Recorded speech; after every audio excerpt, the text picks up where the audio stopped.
Assalamualaikum warahmatullahi wabarakatuh.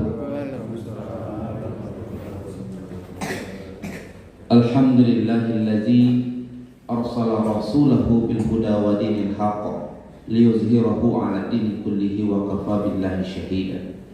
Asyhadu an la ilaha illallah wahdahu la syarika lah wa asyhadu anna Muhammadar Rasulullah sallallahu alaihi wasallam. Bapak, Ibu-ibu sedang jamaah subuh yang dirahmati Allah Subhanahu wa taala. Alhamdulillah, segala puji bagi Allah Subhanahu wa taala. Kemudian salawat buat Nabi Muhammad yang kita bacakan. Allahumma shalli ala Muhammad wa ala ali Muhammad. Hadirin yang dirahmati Allah.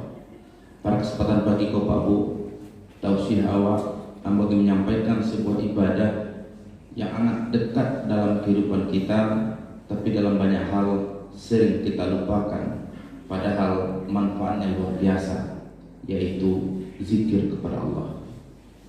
Pak Ibu yang memuliakan, pembahasan zikir awak pagi kau Pak Bu, awak ambil dalam dua aspek saja.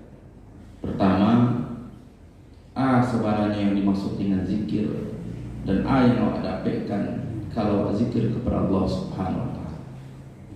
Hadirin yang berbahagia, zikir itu bahasa Arab Pak Bu.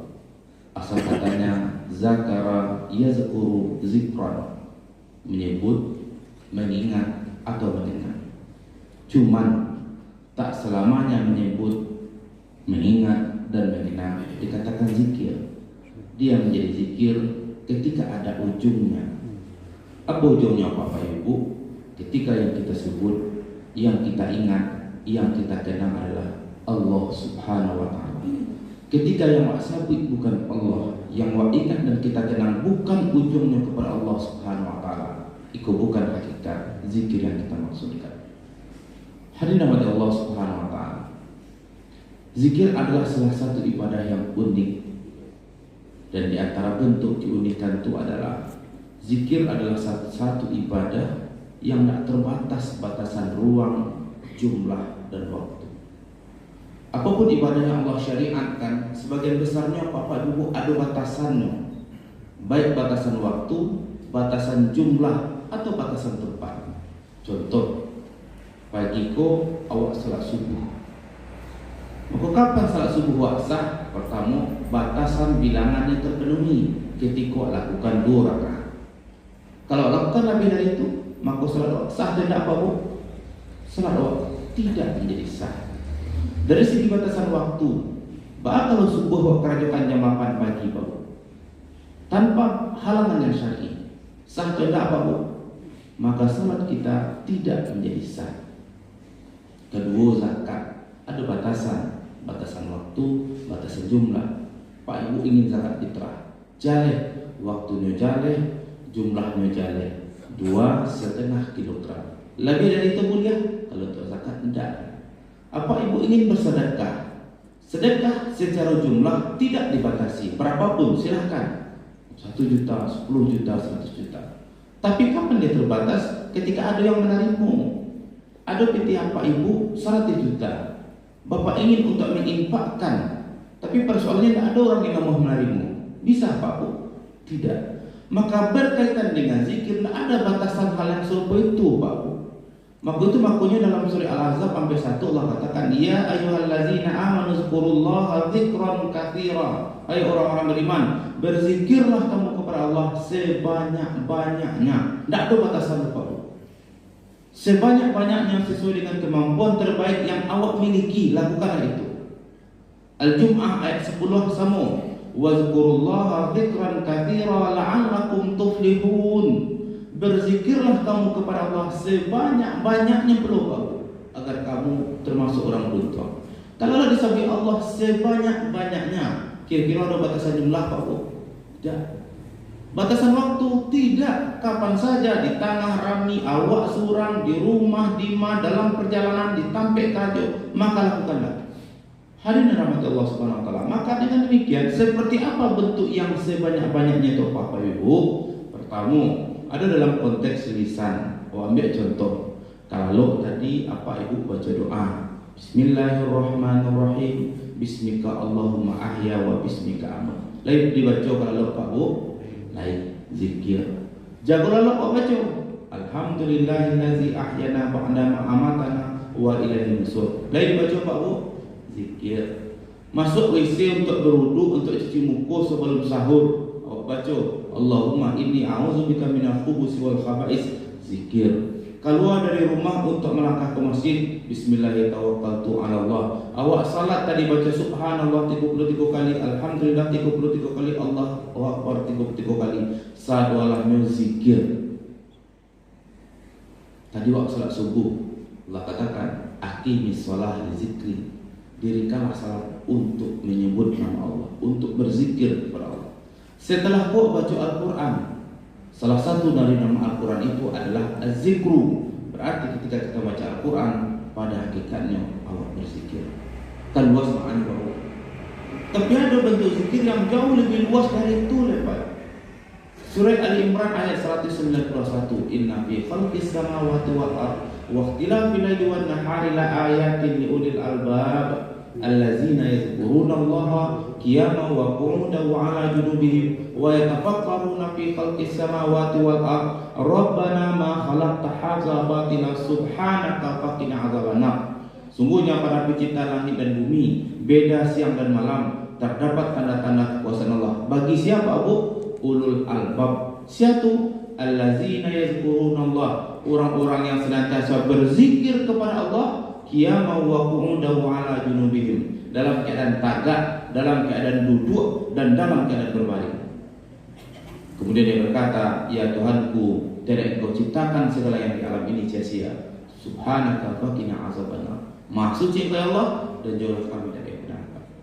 Artinya apa Ibu? Dalam sehari semalam waktu awak 24 jam, kan ya Pak Bu? Dalam 24 jam tu bagian tubuh porsi awak tu bangga posisinya paling banyak Pak Bu.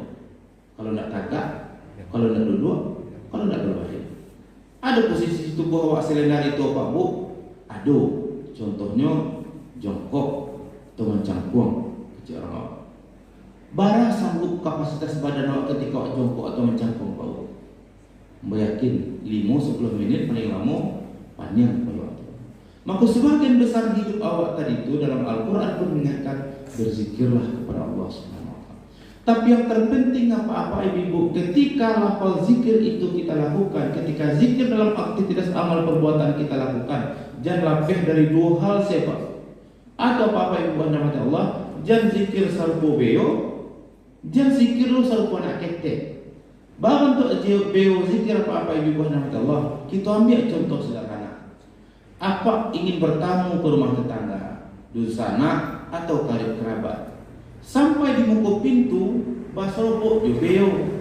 Kecik beo bapak ibu hadirin rahmati Allah Subhanahu Wa Taala, silakan masuk, silakan masuk, silakan masuk. 10 kali beo itu mengucapkan kalimat kepada awak, silakan masuk, silakan masuk, silakan masuk. Kira-kira lah berani yuk masuk ke rumah tu Pak Bapak? Belum. Lah berani alur Pak? Alun lain. Walaupun 10 kali 20 kali beliau itu mengecek, tidak lama setelah itu datang si tuan rumah. Undi apa kiranya mah undi udah, lala mau sekolah, lala mau sekolah, masuklah. Lah berani masuk apa Bu? Berani buat masuk. Apa yang membedakannya Bapak Ibu? Yang siap menyambut 20 kali, 30 kali, yang baru satu kali awak langsung melakukan. Bedanya beliau itu bagi jauh, sedangkan tuan rumah berbicara. Itu bedanya. Kenapa? Karena beliau itu bagi jauhnya hanya mengeluarkan bunyi dan tak tahu dengan bunyi apa yang dikatakannya. Sedangkan si tuan rumah tadi berbicara, ini mengeluarkan bunyi dan pada saat yang sama paham, mengerti dengan apa yang disampaikan. Maka hakikat zikir yang pertama itu apa-apa ibu, jangan serupa beliau, hanya sekedar mengeluarkan bunyi, tapi tanpa satupun paham dengan apa yang dikatakan. Pemahaman yang kedua apa-apa ibu, dalam melakukan zikir tadi itu jangan serupa anak ketek. Bahasa serupa anak ketek apa-apa ibu, ambo yakin hampir sebagian besar anak-anak apa ibu, cucu-cucu yang masih 5-6 tahun hafal dengan jadi bangun tidur ku terus mandi, tidak lupa menggosok gigi. Kan ya Pak Bu? Tapi mungkin sebagian anak yang masih ketek 5 tahun 6 tahun jago lalu disuruh mandi, amin taknya Pak Bu, duduk di muka TV, hidupkan TV, diingatkan dengan nyanyi hafal, tapi disuruh mandi, disuruh gosok gigi, ingin makan teh sama roti. Kan kacau jadi Pak. Ingin tahu dengan kalimatnya, tapi sama sekali aktivitas amal perbuatannya tidak mencerminkan dengan apa yang dia baca. Maka zikir yang awak lakukan apa-apa ibu terlepas dari dua hal tadi. Kalau itulah awak lakukan, insya Allah bermakna luar biasa dalam kehidupan. Hadirin sedang termasuk rahmat Allah. Lantas apa yang kita dapatkan ketika kita sudah melakukan aktivitas zikir dengan benar? Imam Ibnu Qayyim Al-Jauzi menjelaskan ada setidaknya 80 keutamaan yang Allah berikan bagi mereka yang berzikir secara benar. Tapi kalau sampaikan luar biasa banyak. Kita ambil di antaranya Bapak Ibu. Insya Allah yang ambil itu luar biasa. Wak pahami siang ambil Bapak Ibu. Mudah-mudahan kita menjadi orang yang tidak mungkin melepaskan zikir dalam aktivitas perbuatan awal. Ayat pertama Bapak Ibu dan Allah, mereka yang berzikir kepada Allah Subhanahu Wa Taala, setiap doa dan permintaannya pasti dikabulkan oleh Allah Subhanahu Wa Taala. Siapa yang bagi jaminan Bapak Ibu? Yang bagi jaminan Nabi Muhammad Sallallahu Alaihi Wasallam. Hadis riwayat Tirmidzi Jalil, Rasul mengatakan, ada 3 orang yang akan doanya tidak akan pernah ditolak oleh Allah Subhanahu Wa Taala. Siapa? Orang yang terzalimi, pemimpin yang adil, dan orang yang berzikir kepada Allah Subhanahu Wa Taala. Ambil kasus nyata yang disampaikan oleh Imam Ahmad bin Hanbal. Siapa Ahmad bin Hanbal apa Ibu? Mereka Ahmad bin Hanbal itu adalah salah satu dari ahli fikih. Kalau raja fikih kan ada mazhab fikih, Hanafi, Hambali, Maliki. Dan Hambali nama awalnya adalah nama lengkapnya Imam Ahmad bin Hanbal. Ahmad bin Hanbal apa Ibu adalah imam besar Islam yang tinggal di sebuah wilayah namanya Basrah.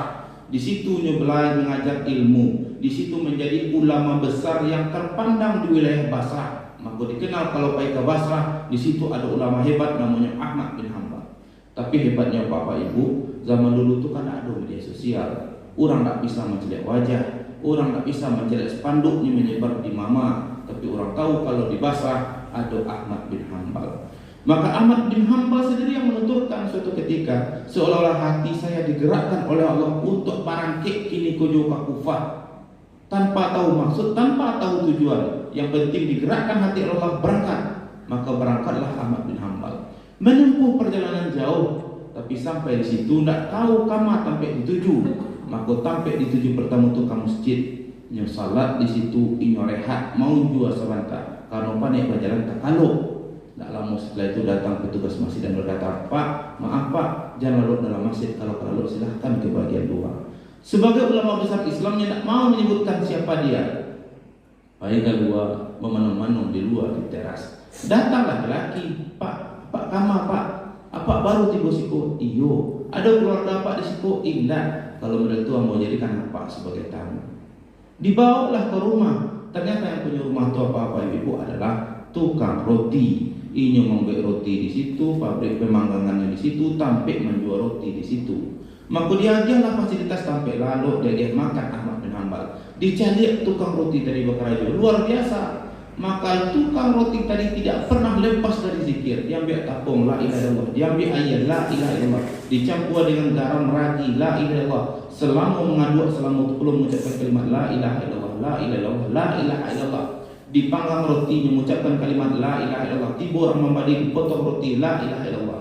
Ahmad bin Hanbal berkata, lama mengaku Pak. Maka cik laki tadi main lama lah. Tidak bosan Pak melakukan hal yang serupa ikut tiap hari. Cik laki-laki tadi tidak. Bahkan ambo jadi orang yang paling beruntung, karena tidak ada satupun keinginan saya yang tidak terpenuhi oleh Allah Subhanahu Wa Taala. Maka apa kata Ahmad bin Hanbal? Ada tak kira-kira yang alun terpenuhi Pak? Maka laki-laki tadi menjawab, aduh. Ambo acuk mendengar nama besar Ahmad bin Hanbal.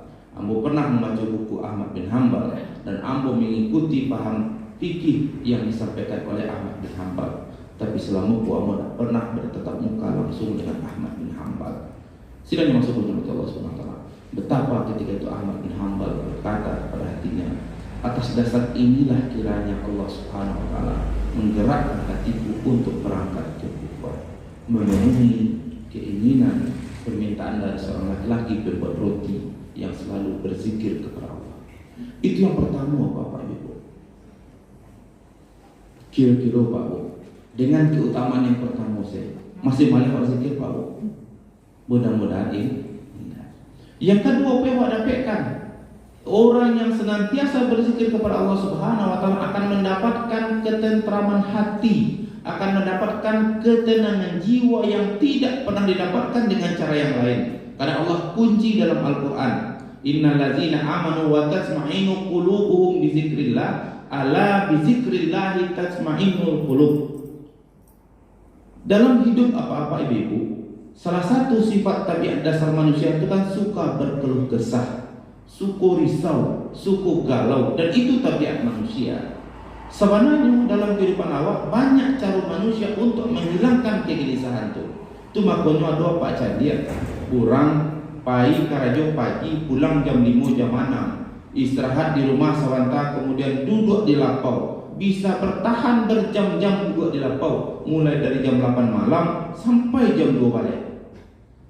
Dan itu berlaku hampir sebagian besar waktunya. Ketika ditanya Pak Bu, kok sampai bisa bertahan duduk di lapau lama-lama? Salah satu faktornya bisa jadi mengecekkan untuk menghilangkan suntuk, malah panik. Ya Pak Bu, itu kalau apa-apa awak mungkin yang dananya tidak sampai. Kalau dan mungkin punya banyak dana, tampilnya beda lain. Di mana Pak Bu? Pergi ke kafe, kan itu. Di kafe ingin karaoke bisa, ingin judi bisa, ingin biliar bisa, ingin apapun bisa. Kalau yang lebih parah dari itu mengalami mabuk, mambalai, minum, konsumsi narkotika. Kalau ditanya kepada mereka yang melakukan itu apa-apa ibu, apa salah satu faktor mereka melakukannya? Salah satu faktornya kan simpel, malah panik, malah risau, menenangkan hati. Bisa didapatkannya apa-apa ibu? Bisa, tapi untuk saat itu dan untuk sementara. Karena ketenangan hati yang sabana itu ada dalam Al-Quran. Hanya dalam Al-Quran Allah katakan, ala bizikrillahi tasma'innul qulub. Hanya dengan mengingat Allah ketentraman yang sabana itu ada. Itu makanya Hasan Al-Basri tegas berkata, kalau kamu ingin mendapatkan kebaikan, ingin mendapatkan ketenangan, lakukan saja 3 hal. Di mau ada itu, lakukan salat, baca Al-Quran, ingat nama Allah Subhanahu wa taala, pasti ketenangan dan kebaikan itu akan kamu dapatkan. Kici Hasan Al-Basri. Tapi bagaimana ketika sudah kamu lakukan, ketenangan itu juga tidak kamu dapatkan? Maka Hasan Al-Basri juga mengicik Pak Bu, berarti ada yang salah dengan hatimu, karena bisa jadi hatimu telah ditutup oleh Allah Subhanahu wa taala. Luar biasa Pak Bu. Kalau awak lakukan itu ternyata tidak awak dapatkan dua-dua, maka yang salah itu bukan hadisnya, bukan ayatnya. Berarti ada yang salah dengan hati awak. Kenapa? Karena salah satu faktornya karena terlalu banyak karet dalam hati awak. Ibarat HP Pak Bu, cik sinyal GSM, cik CDMA, yang sinyal yang ada GSM pasuk CDMA, tidak akan pernah masuk. Maka ubahnya cik istighfar dan mohon ampun kepada Allah Subhanahu wa taala. Karena istighfar membersihkan hati sebagaimana membersihkan besi dari karat. Itu yang kedua. Yang ketiga, apa yang ada dapatkan? Yang ada dapatkan yang ketiga adalah akan mendapatkan balasan pahala yang luar biasa besar. Ada 2 contoh hadis Nabi apa ibu yang menjelaskan balasan yang luar biasa besar. Pertama dari Abdurrahman Al-Baqi berkata, suatu hari kami duduk pagi-pagi di Masjid Nabawi. Ketika sedang duduk apa ibu, datang Rasulullah. Sahabatku, bagaimana menurut pendapat kalian kalau ada salah seorang di antara kalian jalan kaki ke Baki atau Akan, tidak lama setelah itu siang pulang, bawa 2 ekor unta, didapatkan dengan cara yang halal dan tanpa merusak silaturahim? Jawaban sahabat Pak Bu, baru tersuah. Kan dia Pak Bu, duduk pagi barangkit jalan kaki sebentar, siang jam 11 setengah 2 balik, tiba balik di situ, tapi dapat 2 ekor unta, dapat dengan cara yang halal dan tanpa merusak hubungan silaturahim. Maka sepakat kita mengatakan dia adalah orang yang beruntung. Tapi Rasul mengatakan tidaklah salah seorang di antara kamu yang datang ke rumah Allah, dibaca Al-Quran, dipahami 2 ayat dari Al-Quran, maka dia sudah mendapatkan kebaikan lebih dari 2 ekor unta. Kalau dia membaca 3 ayat Al-Quran, dia mendapatkan lebih dari 3 ekor unta. Dan kalau dibaca 10 ayat atau lebih, dia akan mendapatkan 10 atau lebih kebaikan melebihi dari ekor unta tadi. Kan luar biasa Pak. Yang kedua, apa contohnya? Sederhana. Hadis dari Abu Musa Al-Asy'ari, Rasul pernah berkata, siapa saja setiap muslim yang melaksanakan salat subuh, setelah subuh dia membaca La ilaha illallah wahdahu la syarikalah, lahul mulku wa lahul hamdu yuhyi wa yumiitu wa huwa ala kulli syai'in qadir, 10 kali dia mendapatkan pahala seperti memerdekakan ampit budak. Dikalikan amal salehnya menjadi 10, diangkat derajatnya menjadi 10, dijauhkan dari kejahatan kejelekan 10. Dibaca sore La ilaha illallah wahdahu la syarikalah, lahul mulku wa lahul hamdu yuhyi wa yumiitu wa huwa ala kulli syai'in qadir, dia akan mendapatkan hal yang sama. Itu 10 kok. Kalau 20, kalau 100, luar biasa pahala. Yang kampe apa Ibu dan Allah Subhanahu wa taala. Yang terakhir, apa yang kita dapatkan? Ini salah satu yang kita nantikan. Atau Pak Ibu, awak mendapatkan jaminan ampunan dan mendapatkan wasilah jalan untuk masuk ke dalam surga Allah Subhanahu wa taala. Karena salah satu kalimat zikir itu kan awak mengucapkan kalimat La ilaha illallah. Kan ya Pak Bu, awak mengucapkan kalimat itu.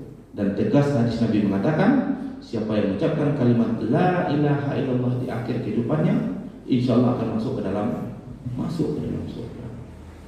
Maka wajar suatu ketika ada seorang badui datang kepada Nabi dan berkata, Ya Rasulullah, ambuku jarang Rasulullah ini kau, dan sulit banyak mana ajaran Islam yang kau sampaikan, tidak bisa memahami secara sempurna. Ijek Arab badui tadi, tolong sampaikan kepada ambu sebuah ajaran, sebuah pemahaman yang bisa ambu praktekkan dalam kehidupan sehari-hari. Kalau itulah yang kau sampaikan, ambu akan tanya kepada yang lain, ambu akan praktekkan seumur hidup ambu.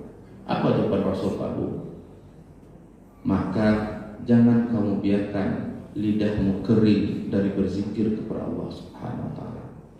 Ini salah satu wasiat yang disampaikan oleh Rasulullah sallallahu alaihi wasallam.